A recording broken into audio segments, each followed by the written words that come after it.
Bonjour à tous, chers téléspectateurs d'Equinox Télévision. Bienvenue à cet autre numéro de la revue des Grandes Unes avec nos invités déjà bien installés. Avec eux, allons découvrir ce qui fait l'essentiel des Grandes Unes. Ce matin, on démarre avec le journal La Nouvelle Expression qui s'intéresse à la crise anglophone et surtout à la prestation de serment de Paul Biya relativement donc à cette crise anglophone. Et Paul Biya qui maintient l'option de la force. C'est ce que nous dit ce matin La Nouvelle Expression à sa principale une qui revient donc sur ce discours d'investiture du président de la République nouvellement réélu, qui n'a point annoncé de dialogue comme solution de sortie de la crise qui ravage cette partie du Cameroun depuis bientôt 2 ans. Le journal La Nouvelle Expression qui revient donc notamment à cette page 5 sur tout ce qui a été dit autour de ce discours d'investiture, citant voilà Paul Biya qui dit qu'il fera en sorte que le calme et la sérénité reviennent dans la partie nord-ouest et la partie sud-ouest du Cameroun.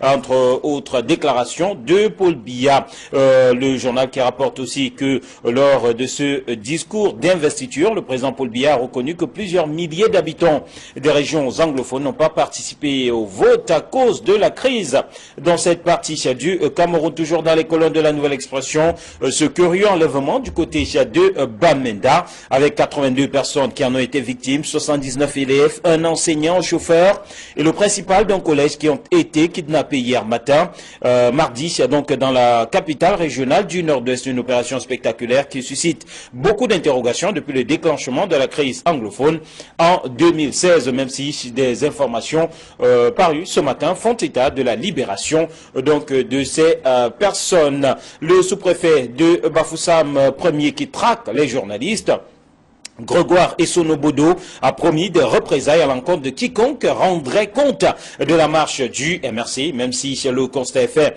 que dans les colonnes de La Nouvelle Expression, eh bien, le compte rendu de cette marche du mouvement pour la renaissance du Cameroun a été largement fait et depuis le journaliste en question est tout simplement traqué par les forces de sécurité de ce côté-là. Nécrologie et le Social Democratic Front qui est encore en deuil avec le directeur de campagne de Joshua aussi, qui est décédé lundi 5 novembre 2018 à Douala. Le SDF en deuil donc avec ce décès d'Henri Foussi. Nanda Kabralibi qui est favorable au recomptage des voix. Il est ainsi dans la démarche de Maurice Kamto du MRC pour le candidat du Parti Univers. Il faut avant tout la mutualisation des autres candidats de l'opposition. Et le Messager qui s'intéresse aussi ce matin à la prestation de serment de Paul Biya, sa grande une, nous dit que Paul Biya sert du réchauffé au Camerounais. Le président de la République s'est fondu dans une litanie de promesses lors de son énième discours d'investiture hier à l'Assemblée nationale. Le journal Le Messager propose d'ailleurs tout un dossier à lire donc dans ses colonnes ce matin avec Paul Biya qui sert du réchauffé, mais aussi la parole qui est donnée au porte-parole de Maurice Kamto qui jette un regard froid sur le nouveau septennat de Paul Biya qui présente comme les stigmates d'une démocratie camerounaise plutôt affaiblie. Olivier Bibou Nissak qui fait savoir que l'investiture de Paul Biya est tout simplement une forfaiture. Le journal qui propose aussi cette longue marche du renouveau du 6 novembre 1982 au 6 novembre 2018 avec les leçons. Et aussi qui revient sur ce discours prestation de serment de Paul Biya. Le journal qui parle aussi de controverses autour des élèves enlevés à Bamenda. Des sources ne s'accordent pas sur le nombre de personnes enlevées avec aussi cet abus à lire à la page 2. Et Maurice Kamto assigné à résidence surveillée. Le domicile du président du MRC a été quadrillé hier mardi 6 novembre par un dispositif policier. L'œil du Sahel s'intéresse aussi ce matin à la crise anglophone. Et Paul Biya qui lance un ultimatum aux sécessionnistes, la une de l'œil du Sahel qui revient tout aussi sur ce discours d'investiture et sur l'ultimatum lancé par Paul Biya qui a par ailleurs appelé ces sécessionnistes à déposer les armes telles que repris ce matin par le journal L'œil du Sahel. Le quotidien Émergence s'intéresse aussi à cette prestation de serment et à la crise anglophone. Émergence qui, à titre donc, Paul Biya promet une plus large autonomie des régions. Durant son discours, le président de la République a fixé le cap définitif de sa gestion de la guerre dans le nord-ouest et le sud-ouest. Le journal propose dans ses colonnes ce matin l'intégralité du discours de Paul Biya. Et puis Bamenda et ses 80 élèves enlevés, à lire dans ses colonnes, en sus de ces personnes kidnappées. On note aussi l'enlèvement d'un sous-préfet de ce côté-là. Signature nous parle ce matin de la réélection de Paul Biya et de 7 titres signatures pour la 7e fois dans l'histoire de la vie politique du Cameroun. Paul Biya a prêté serment ce mardi 6 novembre 2018 comme président élu de la République du Cameroun après sa brillante réélection à l'issue du scrutin du 7 octobre dernier. 7 fois donc déjà, Paul Biya a franchi l'étape des urnes et s'engage dans un nouveau mandat, nous dit le journal. Le dernier pour certains, cette date du 6 novembre n'est pas fortuite. Elle est pleine de symboles qu'il faut bien décrypter. Après avoir prêté serment en 1982 grâce au mécanisme constitutionnel, le peuple l'a adoubé et l'a investi légalement, nous dit donc le journal Signature ce matin, qui parle aussi de la CAN totale, de la CAN Cameroun 2019 et sur l'aspect sécurité. Le Cameroun rassure, nous dit le journal. L'action qui titre Paul Biya à la une, donc à Douce soir, c'est la une du journal L'Action. Ce matin, le président élu de la République du Cameroun, Paul Biya, a prêté serment ce mardi 6 novembre 2018 devant le Parlement du pays. Consolidation des acquis autour de la paix, prospérité, développement participatif, essor économique et meilleure représentativité des femmes et des jeunes sont les chantiers du septennat des grandes opportunités qu'il a ainsi inauguré. Le journal qui poursuit avec donc cet autre article. Paul Biya takes oath of office. Cameroon's newly sworn in president has promised to consolidate the achievement of his past mandate while exploring new opportunities to take the country to emergence. L'essentiel ce matin, 6 novembre 2018, Paul Biya, le président rassembleur moderne, rassurant, fidèle, pacifique, démocrate. Voilà tous ces qualificatifs attribués par le journal. L'essentiel à Paul Biya qui engage donc un nouveau septennat présidentielle du 7 octobre, toujours dans les colonnes de ce journal. Selon les Américains, le scrutin reflète la volonté du peuple, nous dit le journal L'Essentiel. Le Jour nous parle de toute autre chose, mais reste sur cette journée du 6 novembre. Yaoundé, la folle journée du MRC, c'est la une du journal Le Jour. Alors que Paul Biya prêtait serment à l'Assemblée nationale, Maurice Kamto s'est adressé à ses militants au rond-point Loncac, nous dit Le Jour. Les forces de l'ordre se sont invitées et ont interpellé les cadres du parti. Nord-Ouest, comment 79 élèves ont été enlevés à Bamenda, à lire dans les colonnes de ce journal. Repère, Paul Biya qui s'est adressé aux sécessionnistes, cela fait la une du journal Repère qui titre Déposez vos armes, cette exclamation barre dont la une de Repère. Dans son discours d'investiture prononcé mardi 6 novembre à l'Assemblée nationale, le président de la République a opté pour la fermeté face aux partisans de la partition du Cameroun. Et puis chez le journal qui à sa page 3 parle d'appel à la résistance et de Maurice Kamto qui franchit la ligne rouge, à lire dans ses colonnes.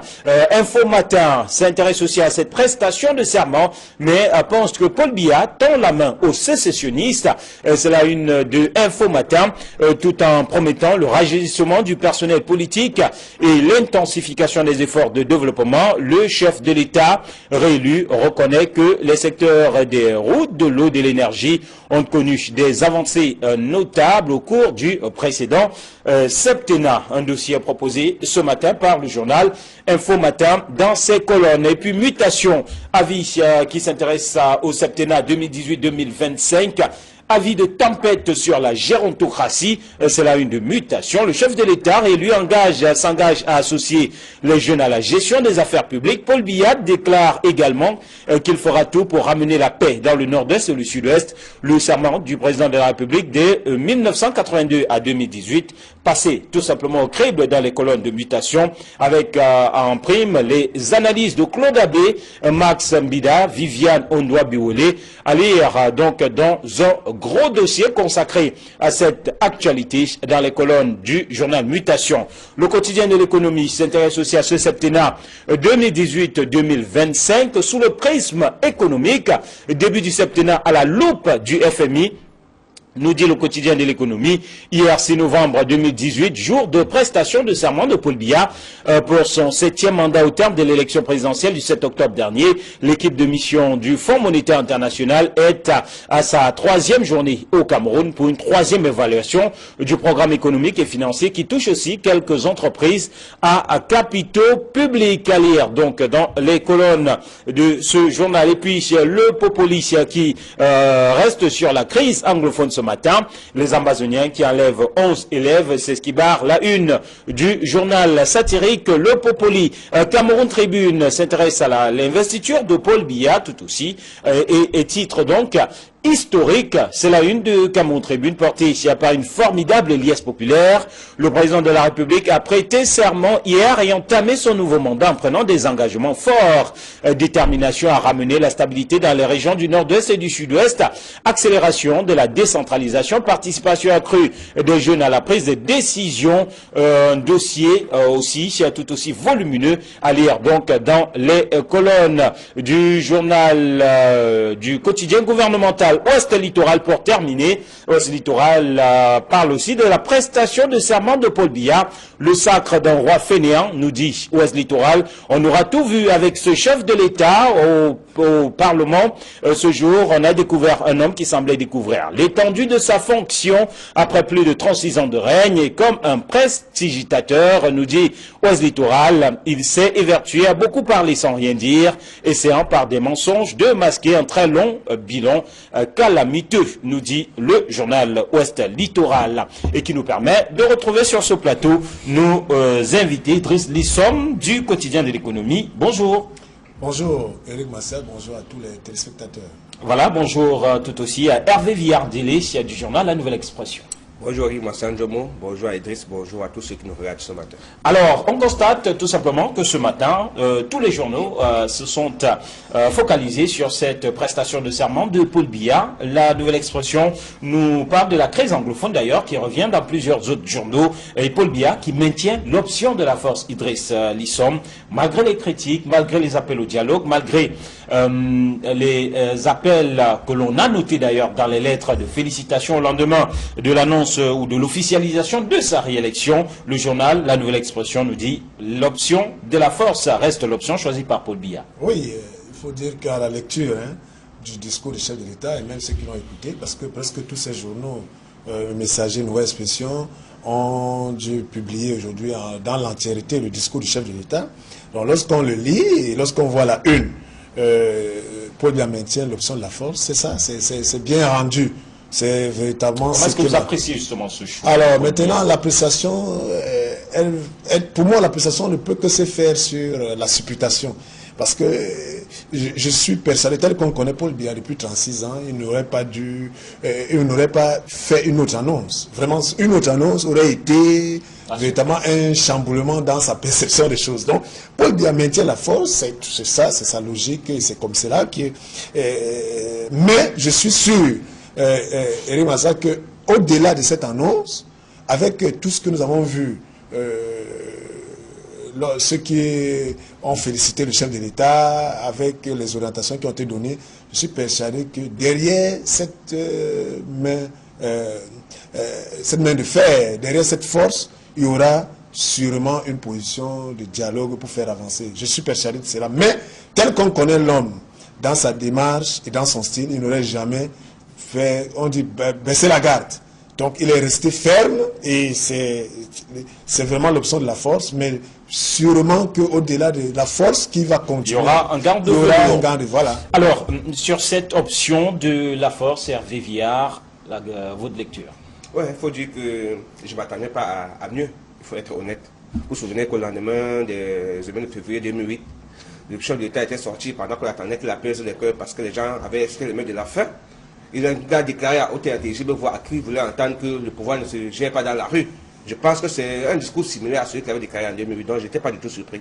Parce que face à la colère des Camerounais qui revendiquent un certain nombre de choses, le chef de l'État, rarement, a choisi l'option du dialogue. Et vous avez constaté que c'est dans la continuité de tout ce qui a été engagé dans la résolution de cette crise. Vous vous souvenez qu'au moment où cette crise commençait à couver, les discours étaient toujours violents, allant dans ce sens, c'était toujours violent. Et même les émissaires qu'il avait envoyés pour pouvoir négocier par rapport à cette crise n'étaient que des discours violents. L'État était resté fort. Oui, l'État doit rester fort, on ne dit pas non. Sauf que devant certaines situations, parfois, on est obligé de se rabaisser. Est-ce à dire pour vous que le chef de l'État a refusé de prendre en compte tous les conseils qui lui ont été donnés par les différents chefs d'État, qui lui ont adressé les félicitations ou les différentes institutions, mais à chaque fois en appelant à une résolution rapide. Et d'ailleurs, le courrier du chef de l'État français est allé plus loin en demandant une résolution politique de cette situation dans le nord-ouest et le sud-ouest. Il semble avoir fait fi de tout cela, en tout cas si l'on s'en tient à ce discours et à cette une de la Nouvelle Expression. Si on reste fidèle à son discours, on va effectivement le dire, répondre par l'affirmative. Le chef de l'État est resté dur, ferme, et ce qui est normal, parce que le chef de l'État ne doit pas nous donner l'impression que l'État est faible. Or, mais ce qui est considéré comme faiblesse par l'État est parfois une force. Parce qu'écouter les uns les autres et appeler les uns les autres au dialogue, on n'a jamais, ne voudrait aucunement dire qu'on ne devait pas utiliser la force. Non, au contraire. Si l'État est faible, je pense qu'on va se retrouver dans un état de nature où tout le monde va penser que la loi n'existe pas, les institutions n'existent pas et chacun voudra faire comme bon lui semble. Or, ce n'est pas de ça que la question. Alors, je pense que le rôle de l'État est très bien reconnu et même par ceux-là qui sont en train de s'aimer le trouble dans la région anglophone. Ils savent effectivement qu'un État existe et qu'ils ont des revendications qui sont en train de poser. Et je pense, à mon humble avis, qu'à côté de la force, on espère qu'à côté de la main de fait chef d'État, il y aura un gant de velours pour pouvoir adoucir, pour le dire comme il avait souvent dit, je vous ai compris. Et que les doléances qui sont posées seront résolues. Peut-être que... Hier, il a prononcé justement cette célèbre formule, je vous ai compris, mais à l'endroit des jeunes. Justement, je voudrais chuter par la décentralisation poussée qu'il a annoncé, qui arrivera à son terme durant son mandat. Certainement que c'est l'un des moyens qu'il utilisera certainement pour mettre fin à la crise anglophone. Mais bon, moi je suis un peu sceptique parce que quand le chef d'État fait ses promesses, il faut attendre beaucoup d'années pour voir la réalisation. Et du coup, pour comprendre pourquoi le messager peut nous titrer. Quand il y a réalisation, alors, Paul Biya qui sert du réchauffé au Camerounais, là, juste peut-être, avant peut-être de relancer, juste préciser que, et Massa, il faut relever quand même que le chef de l'État, dans le même discours, demande de déposer les armes. Ouais. Et Hervé Villa l'a dit, il va accentuer la décentralisation. Donc, je vous ai dit, il y a la fermeté, mais je pense que il dit aussi aux ambazoniens, dès que les armes sont déposées, on va passer sûrement, parce qu'on a pris en compte. En fait, il ne le dit pas, mais il faut lire entre les lignes. Donc je pense que c'est un appel. C'est un appel. Bon, peut-être c'est vrai que c'est impératif, déposer les armes comme un ordre, mais il faut dire qu'on ne peut pas dialoguer là où les armes crépitent, là où les armes tournent. Donc, alors, il faut le dire, je pense qu'on va quand même vers une nouvelle approche. Mais entre les discours et la réalité, il y a toujours un grand fossé. Je parlais de cette une du journal Le Messager qui nous rappelle que Paul Biya nous sert tout simplement du réchauffé au Paul Biya sert du réchauffé au Camerounais. Rien de nouveau, pratiquement, pense le journal qui ajoute que le chef de l'État s'est fondu dans une litanie de promesses lors de ce énième discours d'investiture à l'Assemblée nationale. Rien de nouveau finalement sous le soleil pour Le Messager. Oui, et il faut dire que Le Messager fait une très belle analyse parce que Le Messager est même parti jusqu'à ressortir le discours d'investiture de Paul Biya en 1982 et il a analysé les différents discours. C'est un travail de fourmi de fond qui a été fait par le quotidien Messager, mais il faut tout simplement dire que c'est sur les éléments factuels, sur les données, sur les éléments de langage que Le Messager pense et met à la une que la prestation de Serment Biya sert du réchauffé au Camerounais. Donc vraiment, ceux qui ont l'habitude d'écouter le chef de l'État et ceux qui ont écouté ce discours, comme moi, on n'a rien vu de nouveau ou bien qui apporterait véritablement une rupture. Hein, peut-être certains diront qu'il a compris les jeunes, mais je l'ai dit, entre le discours et la réalité, il y a toujours un fossé. C'est quand on verra peut-être le prochain gouvernement ou bien on verra certains jeunes du RDPC, si c'était une jeunesse, Parce que c'est qu'on reproche aussi aux jeunes du RDPC, parce qu'il y a une jeunesse qui est quelque peu passive, qui laisse un peu ces gérontocrates prendre les choses en main. Si cette jeunesse pouvait, au mot de la présidente nationale du RDPC, se lever et dans toutes les sections du RDPC et poser des actes pour susciter, attirer l'attention, voilà la balle qu'il leur est donnée. Donc, mais je dis, en dehors de cela, si cette jeunesse du RDPC reste une jeunesse qui suit moutonnièrement cette élite prévaricatrice qui passe le temps à utiliser l'argent, à acheter les consciences, on n'entendra rien de plus. Alors, le réchauffer, selon le messager. Oui, réchauffer parce que la litanie de promesses du chef de l'État, dans les nombreuses promesses qu'il fait, on peut compter au bout des doigts les promesses qui sont réalisées. Quand vous essayez de prendre seulement le discours le plus récent, le discours de 2011, et que vous essayez de comparer avec celui de 2018 aujourd'hui, il y a 7 ans, le chef de l'État promettait, n'est-ce pas, que le Cameroun devait être autosuffisant énergétique avec la construction des barrages de Merveille et autres, et qu'on devait avoir des problèmes d'énergie, et que les agriculteurs devaient être, tout le Cameroun devait avoir de l'eau, avec tous les projets qui sont lancés. Oui, les projets sont lancés. 7 ans après, les Camerounais n'ont pas toujours d'eau. Je vous rappelle que ce matin, mon robinet était à sec quand je l'ouvrais. C'est pour dire que le problème demeure. Autosuffisance énergétique, le chef de l'État l'a répété encore dans son discours hier. Ça veut dire qu'il l'avait fait en 2011. Vous n'êtes pas rentré en 2004 encore, non.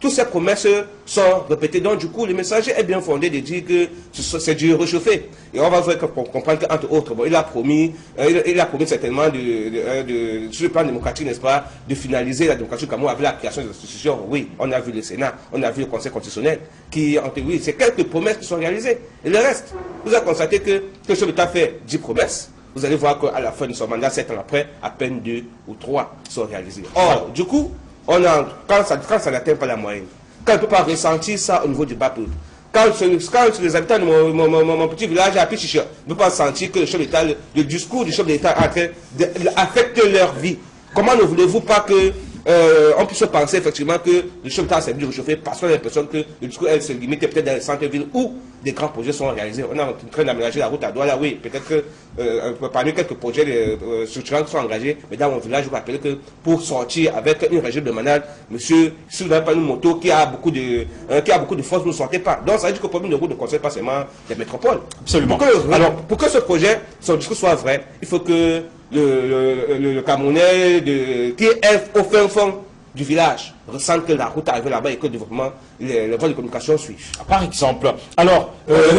il faut peut-être, pour finir sur cette histoire de réchauffer, oui, dire tout simplement aux téléspectateurs, à ceux qui vont acheter le journal, les journaux ce matin, que le chef de l'État, en écoutant ses discours, répond en les attentes qu'il ne faudra rien attendre, parce qu'il n'y a rien de nouveau, parce que c'est ça, il ne faut pas attendre quelque chose, puisqu'il n'y a rien de spécial qui a promis, donc on reste sur la même ligne.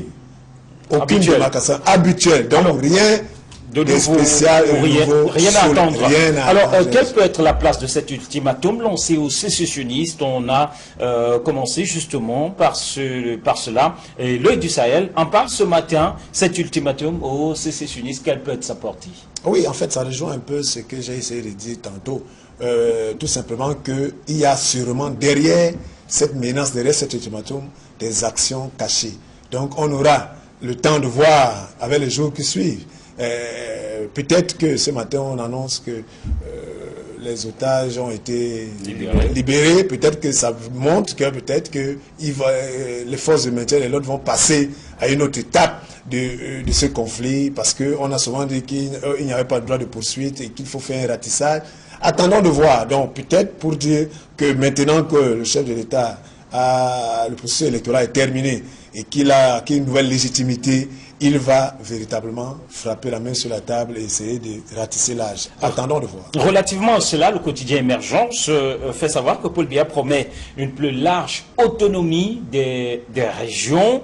Alors, en termes de matérialisation, on évoque l'accélération du processus de décentralisation, tout comme d'autres espèrent voir enfin se mettre en place ces élections régionales. Oui, il faut quand même dire que ça fait partie des désiderata du peuple camerounais parce qu'avec un pouvoir auto-centré, était difficile, n'est-ce pas, que la répartition des ressources et que la gestion même des problèmes des populations puisse être efficient et efficace parce qu'il fallait attendre toujours que le pouvoir parte de Yaoundé. Alors que dans les régions, on peut soi-même connaître les problèmes que nous rencontrons et parfois les résoudre. Parce que parfois les décisions pour la résolution des problèmes dans les régions n'étaient pas forcément, ne rencontraient pas l'adhésion des populations parce que au moment où on nous envoie un besoin, on fait des réalisations, ça ne correspond pas aux besoins importants qu'ils ont dans cette partie-là. Vous avez besoin d'eau, on vient vous construire une école, alors que vous n'avez pas de problème d'école. Vous avez besoin d'électricité, on vient vous dire que en fait, c'est l'agriculture qu'on lance dans ce secteur. Je ne voudrais pas dire que ce n'est pas important tout ce projet, mais sauf que quand les problèmes criants, il faut d'abord commencer par les plus importants.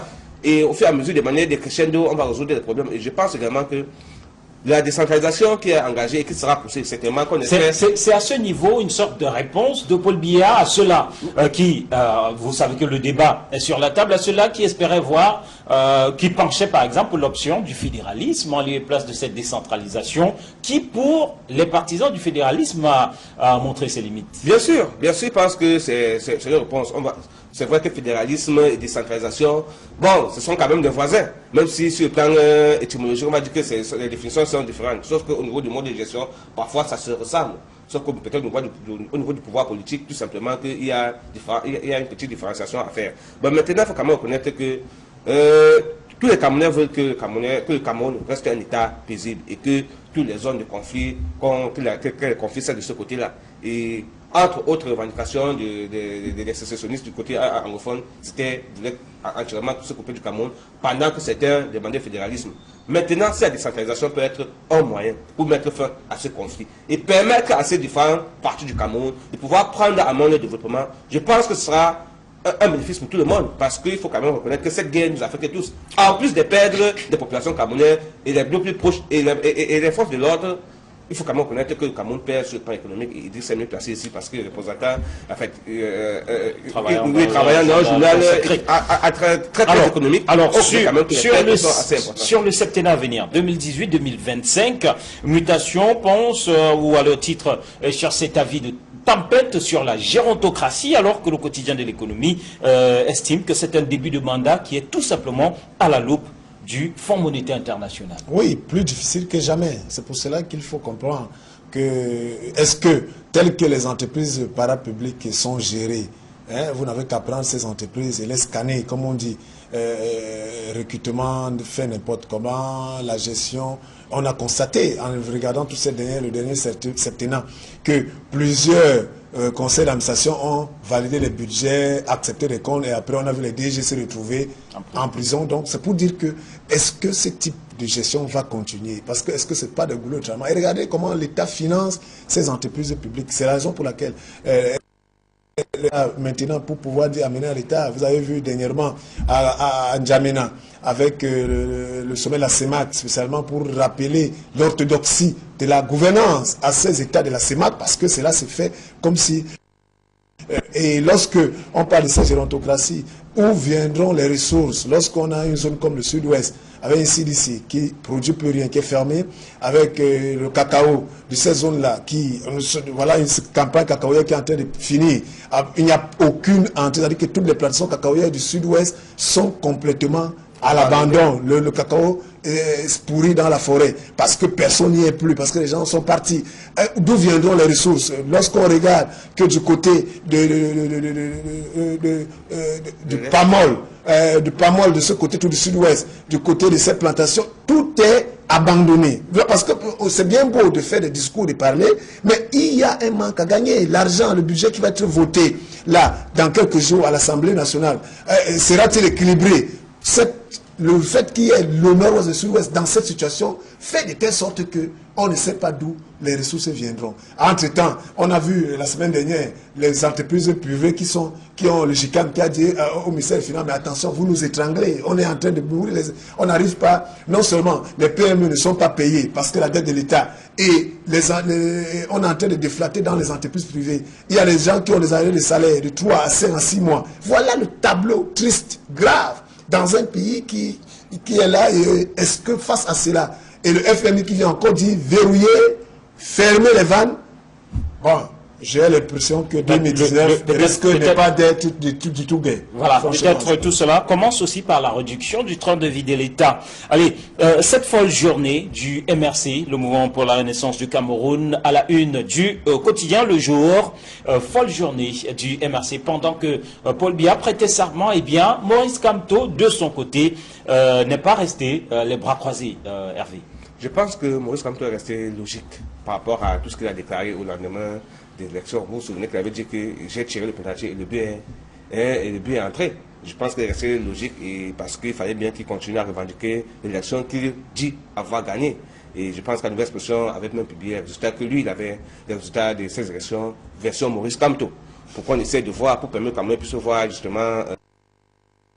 Jusqu'à présent, Maurice Kamto pense que ce Conseil constitutionnel qui a permis à Paul Biya de gagner les élections avec une forme de tripatouillage, donc il était de bon ton produit.